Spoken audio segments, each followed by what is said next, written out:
22절에 나오는 아나니아와 관련된 내용을 함께 나누려고 합니다. 지난주에 우리가 예수님께서 아나니아에게 말씀하시고 부탁하시는 내용에 대해서 살펴보았고요. 그리고 오늘 읽은 이 17절부터 22절은 그 주님의 말씀과 관련해서 아나니아가 어떻게 순종했는지, 아나니아의 행동에 대한 내용이 담겨 있습니다. 비록 이 내용이 짧기는 하지만 참 이 부담스러운 내용이거든요. 그래서 사실 늘 설교를 할 때마다 말씀을 듣는 여러분들도 다 마찬가지겠습니다만 설교를 하는 입장에서는 더 많이 부담이 되거든요. 왜냐하면 지나 잘할 것이지 이런 생각이 항상 이게 마음에 있어요.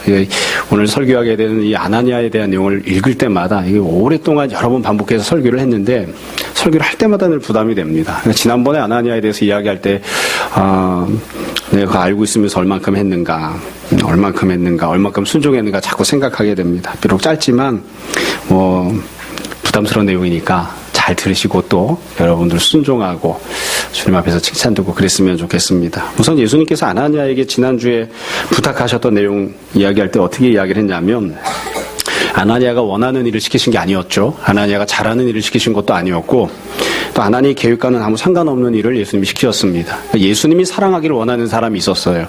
그게 이제 핍박자 사도 바울입니다. 그래서 주님이 사랑하기를 원하는 사람을 예수님이 일단 찾아가셨음에도 불구하고 주님이 모든 것을 한 번에 다 해주실 수 있음에도 불구하고 주님이 모든 것을 마무리를 안 하세요. 그리고 해야 할 일을 남겨두셨죠. 그리고 그것을 이 아나니아에게 부탁을 하신 거예요. 그래서 아나니아에게 부탁하시면서 당장 자리에서 일어나라. 그리고 사도 바울을 찾아가라. 그리고 그게 안수해서 그의 눈을 뜨게 해줘라. 이렇게 주님이 부탁하시는 그런 내용이 나왔습니다. 자, 그럼 아나니아가 어떻게 행동을 했는가? 순종하는 내용을 앞에 하나 뒤에 하나 이렇게 나누어서 보고요. 그 다음에 맨 마지막에 결론적으로 말씀드리려고 합니다. 먼저 아나니아가 했던 행동 17절을 보세요.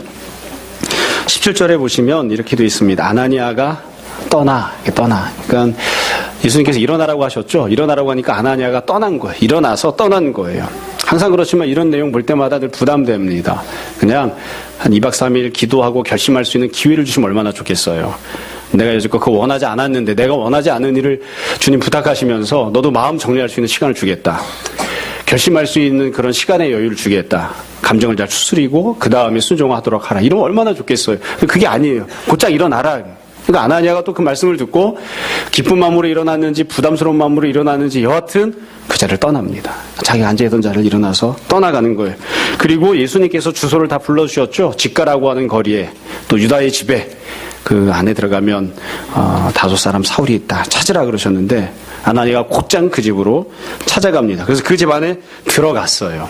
그 집 안에 들어갑니다. 그리고 그에게 안수하여 이르되. 그래서 이제 안수하면서 뭐라고 했느냐? 안수했던 내용이 중요해요. 했던 이야기가 10절 밑에 보십시오.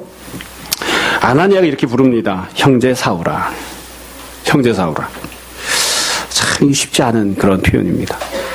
본문을 볼 때마다 늘 드는 생각인데 사실 은혜를 받아야 할 사람은 사도 바울이죠. 은혜를 베푸는 사람은 아나니아입니다. 그럼 바울은 뭘 했느냐? 아무것도 안 합니다. 여지껏 교회를 핍박하고 어찌 보면 하나님께 예수님께 심판을 받아서 눈이 멀은 지경이 되었던 바울은 아무것도 하지 않습니다. 자기 병을 고치기 위해서 여기저기 돌아다니거나 아니면 누구에게 가면 은혜를 받을 수 있을까 생각하거나 혹은 아나니아가 찾아왔을 때 이미 예수님이 알려주셨잖아요. 아나니아를 통해서 내가 네 눈을 뜨게 해줄 것이다. 아나니아가 찾아왔을 때 사도 바울이 아나니아 이름을 부르면서 당신이 아나니아이십니까? 예수님께서 보내신 사람이 맞습니까? 이런 얘기라도 할 수 있을 텐데 한마디도 하지 않아요. 바울은 그냥 벙어리처럼 입을 다물고 앉아있고 아나니아가 부릅니다. 형제 사울아. 형제 사울아.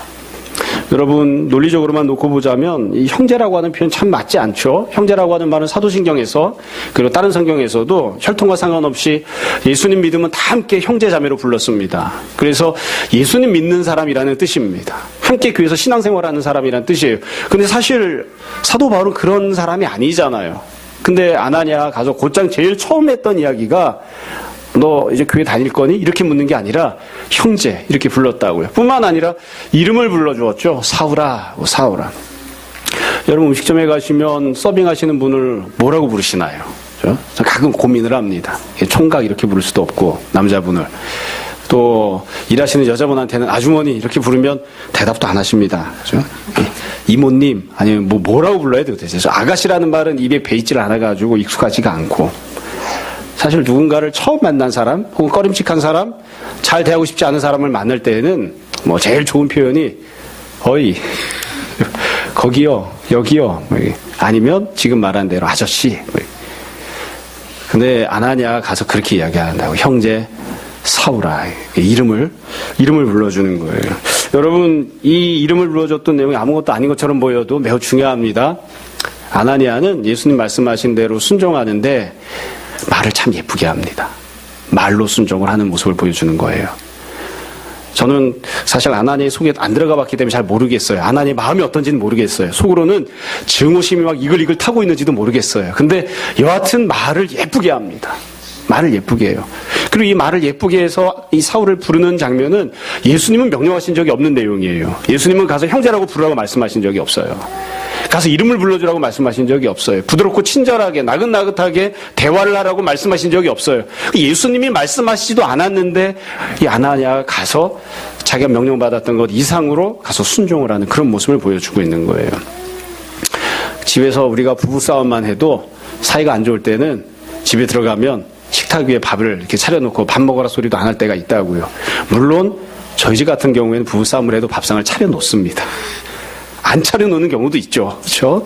집까짓게 밥을 처먹든 말든 이런 경우도 있어요. 근데 밥을 차려놓고 사실 마음속에는 미워 죽겠는데 여보 식사하세요. 이거 얼마나 어려운지 아시죠? 여보 식사하세요. 이게 정말 어려워요.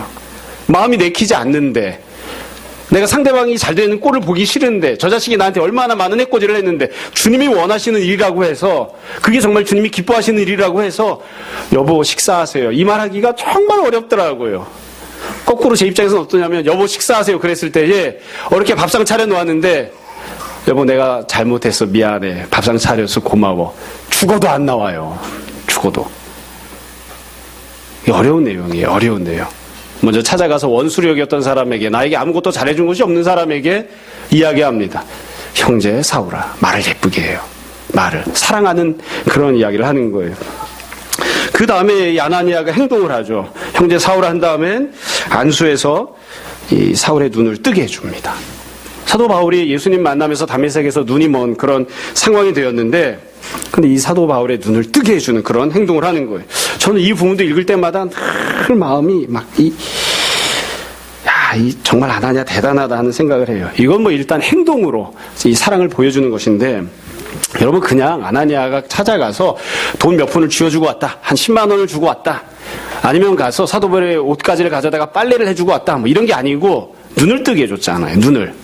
다르게 이야기하면 이건 기적을 행한 것입니다. 여러분 아나니아가 평생 살면서 기적을 몇 번이나 해봤을까요? 여러분 살면서 기적을 행해보신 분 있습니까? 소경의 눈을 뜨게 해주신 분 없을 거예요 아마. 그죠? 예. 근데 이 아나니아가 지금 기적을 행하는데 이 기적을 행할 때에 어찌 보면 평생 자기가 살면서 딱 한 번, 요번 한 번만 기적을 행하는 건지도 몰라요. 여지껏도 경험이 없는 그런 일일지도 모르겠어요. 그죠? 근데 자기에게 주어진 어떤 기회라고 하면 기회죠. 기적을 행할 수 있는 그 기회를 단 한 번밖에 없는 그 기회를 어떻게 썼냐면 자기 자신을 위해서 쓰는 게 아니라 내가 원하는 욕심을 이루기 위해서 쓰는 게 아니라 주님께서 맡겨주신 직분을 감당하기 위해서 주님이 나를 보내신 대상이 나를 미워하고 나를 핍박하던 원수임에도 불구하고 그 사람의 질병을 고쳐주는 데에 자기가 받은 기적을 행하는 능력을 사용을 하고 있는 거예요. 내가 할 수 있는 모든 것을 다 해줄 뿐만 아니라 내가 할 수 없는 것까지라도 다 동원해서 그 사람의 문제를 해결해주고 그 사람에게 은혜를 베풀려고 하는 그게 참 이 아나니아가 보여주는 모습입니다. 제가 예전에 신혼여행을 갔을 때 제가 어제가 결혼기념일이었거든요. 몇 년인지 기억이 안 나서 저랑 결혼기념일이 똑같은 목사님께 물어봤더니 22년 됐다고 그러더라고요. 신혼여행 갔을 때 이 배낭여행으로 갔는데 가면은 한국 음식이 그리울 것이다 해가지고 고추장 가지고 가고 그 다음에 정말 금이야 오기야 해가지고 신라면 3개를 들고 갔습니다. 신라면 3개를 들고 가서 유스호스텔에 들어가가지고 유럽에서 이렇게 배낭여행 다니다가 끓여 먹고 하다가 마지막 1개가 남았어요. 그래서 제가 이거를 속으로는 그렇게 생각했어요. 제 진심이에요. 아까운 라면이니까 나는 안 먹고 끓여서 꼭 우리 애들 엄마를 줘야지. 그때는 애들이 없었지만 내 아내를 꼭 이 신라면을 먹여야지 했는데 유스 호스텔에 들어가다가 어느 날 한국 자매를 만났어요. 처녀인 자매를. 거기까진 좋았는데 그 자매는 뭐 이렇게 도미토리에 방이 여러 사람이 자는 데 들어갔고 우리는 이제 방에 들어갔는데 우리 부부만 자는.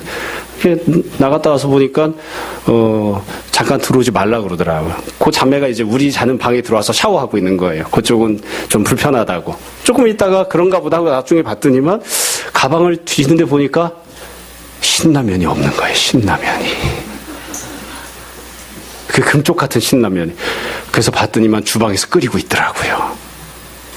그 금쪽 같은 신라면을, 나도 안 먹고 아끼던 신라면을 끓여가지고 그 처음 보는 자매를 먹이고 있는 거예요. 우리 애들 엄마가. 그리고서 저한테 묻더라고요. 잘했지. 그래서 잘하기는. 자기 먹으라고 나도 안 끓여 먹고 있던 라면을 그걸 처음 보는 자매한테 끓여서 줘. 그러니까 그것도 너무 아까워가지고 제가 막 얼굴에 제가 이렇게 표정이 다 나오잖아요. 막 이렇게 이렇게 막 이걸 어떻게 해야 돼? 이미 끓였는데 이거를. 예? 참 신혼여행 가서 유일하게 먹을 신라면 하나를 옆에 있는 사람한테 나눠주는 것도 이렇게 힘들어 죽겠는데 평생 살면서 한 번밖에 행할 수 없는 기적을 내 왼수 같은 놈의 눈을 고쳐주는 데다가 써? 그러니까 이게 참 힘든 거예요. 여러분 긍정적인 좋은 결로만 먼저 말씀드릴게요. 그때 신라면 끓여주었던 그 자매가 우리 교회 개척할 때 설립 멤버로 왔습니다. 그럴 줄은 몰랐어요. 그런 일이 있을 줄은. 희선자매. 아나니아가 기적을 행해서라도 사도 바울의 눈을 뜨게 해주는 이 참 뭐라고 말할 수 없는 그런 참 귀한 행동을 하는 것 같아요. 자, 이제부터가 더 중요합니다. 왜 이제부터 나눈 이야기가 더 중요하냐면 사실 지금까지 드렸던 말씀은 예수님께서 아나니아에게 명령한 것에 대해서 순종하는 겁니다. 예수님께서 찾아가라 하셨잖아요. 찾아갔고요. 눈을 뜨게 해주라고 하셨잖아요. 그래서 눈을 뜨게 해준 거예요. 근데 지금부터 나오는 내용들은 비록 짧은 구절이지만 아나니아가 했던 행동을 더 상세하게 설명을 해놨는데 지금부터 말씀드리는 내용들은 예수님이 명령하시지 않았는데도 불구하고 아나니아가 했던 행동들입니다. 그러니까 이건 명령받은 적이 없어요. 근데도 아나니아가 자기를 희생하고 예수님께 영광되기 위해서 예수님의 뜻에 합당하게 행동하기 위해서 주님을 기쁘시게 하기 위해서 행동했던 그런 내용들이에요. 자, 그러면 아나니아가 어떤 것을 했느냐? 우리가 방금 읽었던 17절 맨 끝에 보시면 이렇게 되어 있습니다. 나를 보내어 너로 다시 보게 하시고 성령으로 충만하게 하신다 하니. 그러니까 아나니아가 사도 바울에게 안수를 한 다음에 눈만 뜨게 해준 게 아니고요. 어떻게 했냐면 성령 충만을 받게끔 해주었습니다. 성령 충만을. 여러분 성령 충만이 무엇이냐? 뭐 여러 가지 이해할 수 있어요. 뭐 순복음에 다니시는 분들은 역시 성령 충만이 최고야 이럴 수도 있는데 성령 충만을 받게 했다. 이건 무엇이냐면 그냥 의미를 살려서 조금 상세하게 이야기하자면 아나니아가 예수님으로부터 받았던 선물들 중에 제일 좋은 선물입니다. 여러분은 사시면서 신앙생활을 하면서 가장 좋은 선물이 무엇입니까? 살면서 예수님이 여러분에게 베푸신 가장 좋은 선물이 무엇입니까? 내 부인 빼놓고 내 배우자 빼놓고 내 자식 빼놓고 다 포함시켜도 제일 좋은 선물이 성령 충만입니다. 제일 좋은 선물이 이 세상에서 그 모습으로도 살 수 없고 줄 수도 없는 오직 하늘에서만 내려오는 그런 은혜예요. 뿐만 아니라 성령 충만은 예수님이 사역하실 때에도 제자들이 은혜 베푸실 때 맨 마지막에 최종적으로 주신 거예요. 병 고치는 사역, 그거는 사역 시작하시자마자 했던 겁니다.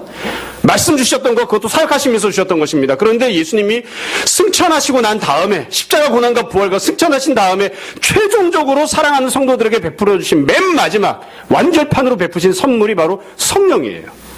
그래서 성령을 받는다라고 하는 것은 신앙생활하면서 누릴 수 있는 최고의 선물을 받는 거예요. 최고의 선물을.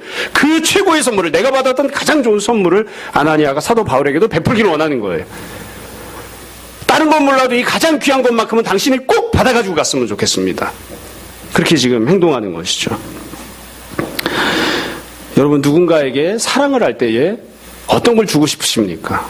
내가 그 사람에게 무엇을 주는지를 보면 내가 그 사람을 어떻게 생각하는지를 알 수 있어요. 그렇죠?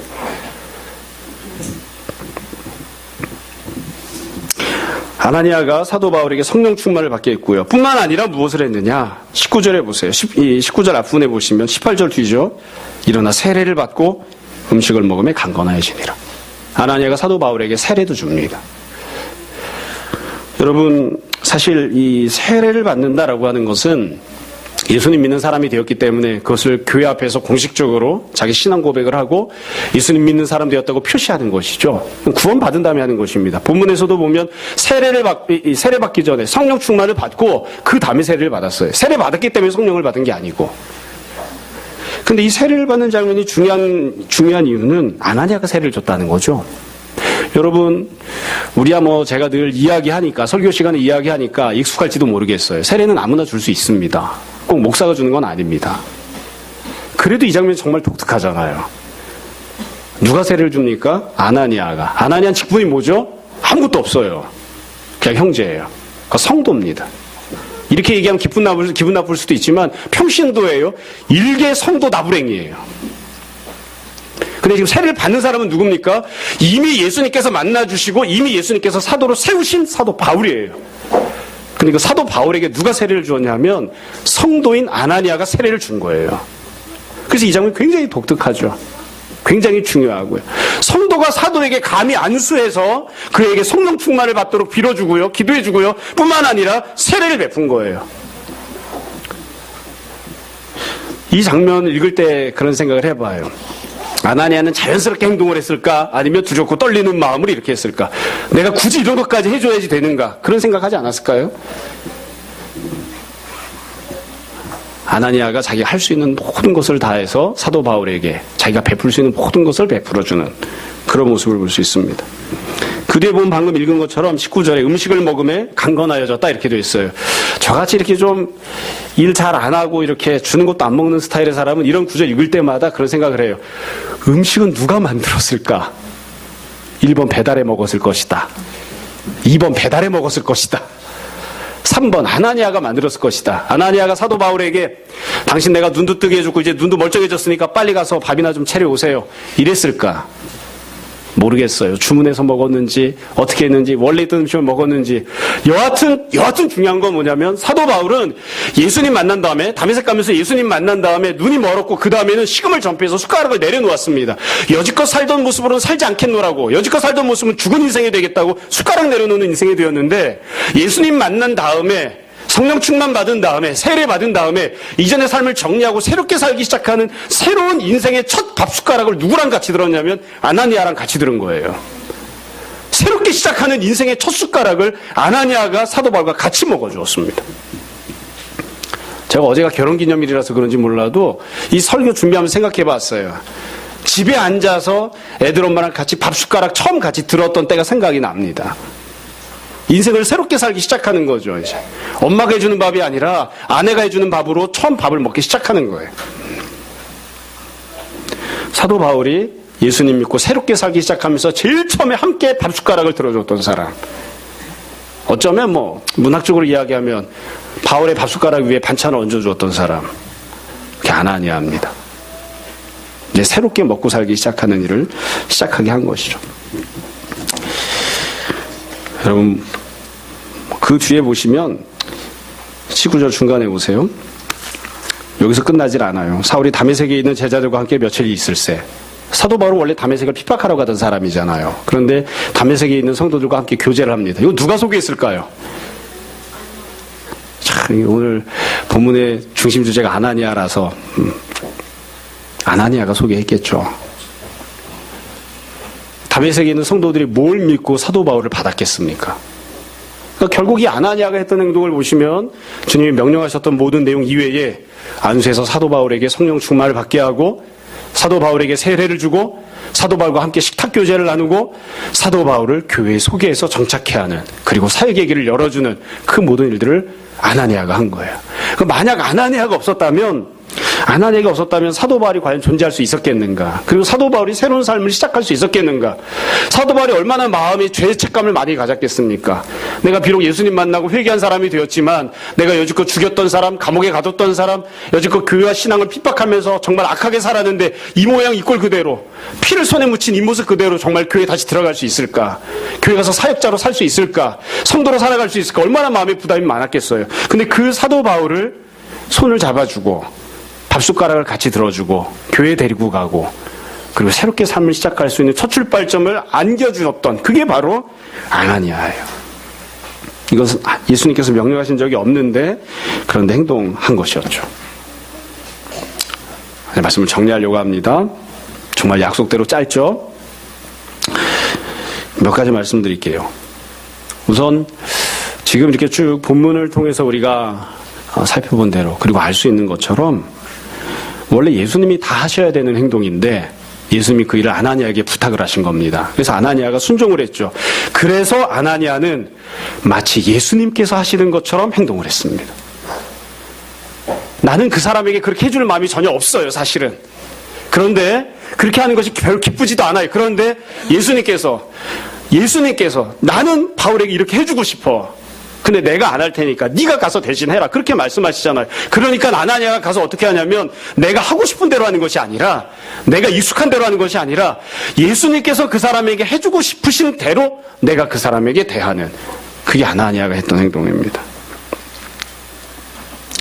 참 이게 그래서 어려운 것 같아요. 네가 그 사람을 어떻게 판단하던 또 그 사람에게 어떻게 대하고 싶건 그것과 상관없이 주님께서 그 사람을 대하기 원하시는 대로 그렇게 그 사람에게 대해라. 그렇게 그 사람에게 대해라. 좀. 또 사도 바울의 입장에서 생각해 보세요. 바울은 어떤 느낌이었을까요? 예수님께서 바울에게 약속하신 건 한 가지입니다. 아나니아라고 하는 사람이 찾아와서 네 눈을 뜨게 해줄 것이다. 바울이 받은 약속은 그거 한 가지예요. 근데 아나니아가 왔죠. 그러니까 주님 말씀이 성취가 된 거예요. 아나니아가 왔는데 실제로 어떻게 했습니까? 예수님께서 약속하신 것보다 훨씬 더 많은 것들을 해줍니다. 바울은 느낌이 어땠을까요? 이 정도로 잘해준다고 하신 건 아니었잖아요.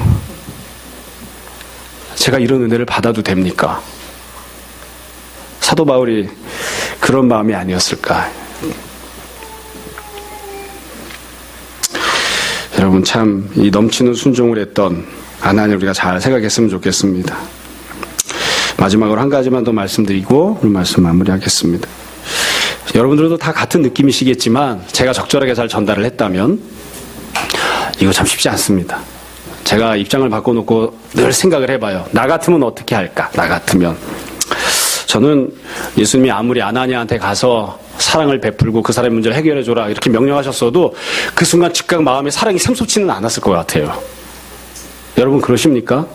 내가 미워하는 사람이 있는데 나에게 손해를 끼친 사람이 있는데 예수님이 가서 그 사람을 사랑해라 이렇게 말씀하시면 그 순간 즉각 감정이 180도 확 바뀌면서 생각도 180도 확 뒤집어지면서 야 정말 저 사람 왜 저렇게 사랑스럽지? 이런 마음이 생기시나요?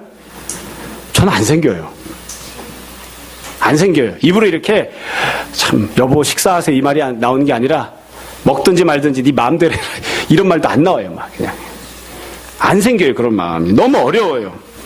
사실은 순종은 해야 되겠는데 그러고 싶은 마음이 생기지도 않고 순종은 해야 되겠는데 순종할 만한 힘과 능력도 없어요. 그러니까 이게 막 부들부들 떨리는 거죠. 이거 어떻게 해야 되나 이거. 주님이 무엇을 원하시는지는 알겠는데 차마 그렇게 할 수는 없고 이걸 어떻게 해야 되나 힘든 거예요.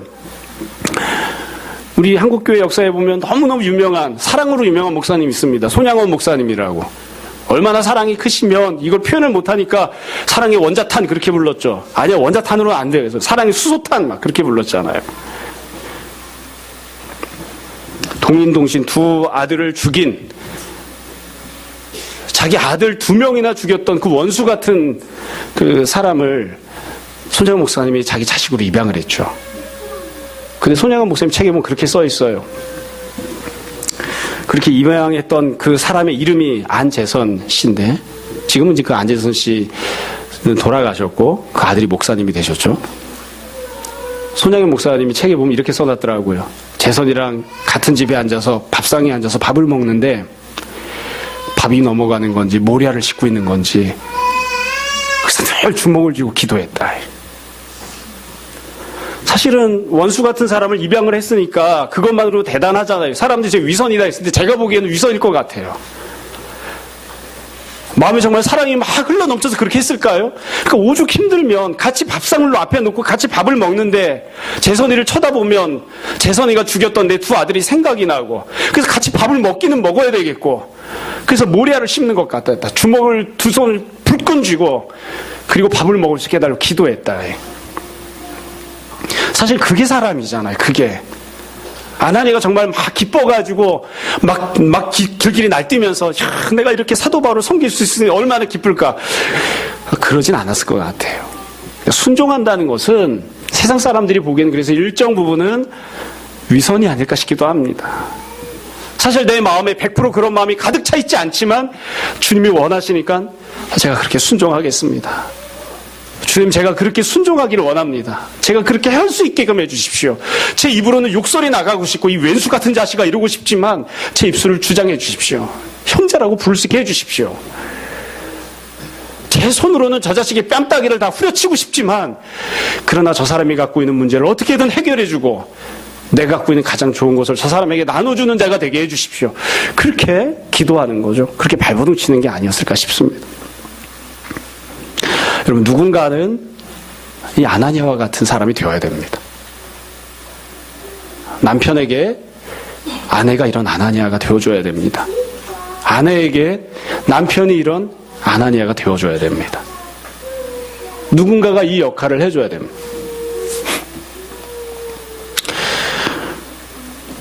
여러분, 가만히 생각해 보시기 바랍니다.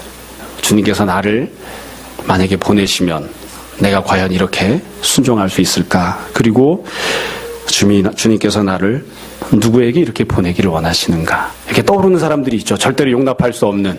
자꾸 저도 생각 안 하려고 노력해요. 그래서 주님께서 우리에게 맡겨주신 사람들, 그들을 찾아가고 또 주님께서 하기 원하시는 대로 그들에게 행하는, 그래서 결국 주님 앞에서 인정받고 칭찬받는 그런 우리들이 다 될 수 있었으면 좋겠습니다. 우리 힘으로 할 수 없으니까 성령님을 의지하고 자기 자신을 쳐서 복종시키고 주님의 뜻이 이루어지는 쓰임받는 도구가 되게 해달라고 그렇게 기도하는 우리 모두가 되고 또 순종하는 우리 모두가 되었으면 좋겠습니다. 올 한해 보냄받은 아나니아처럼 순종하는 아나니아처럼 살아가는 우리 모두가 다 되기를 주님 이름으로 축원합니다. 잠시 기도하겠습니다. 오늘 말씀을 정돈해 보십시오. 이 시간 우리 함께 회개하기 결단에 기도하겠습니다.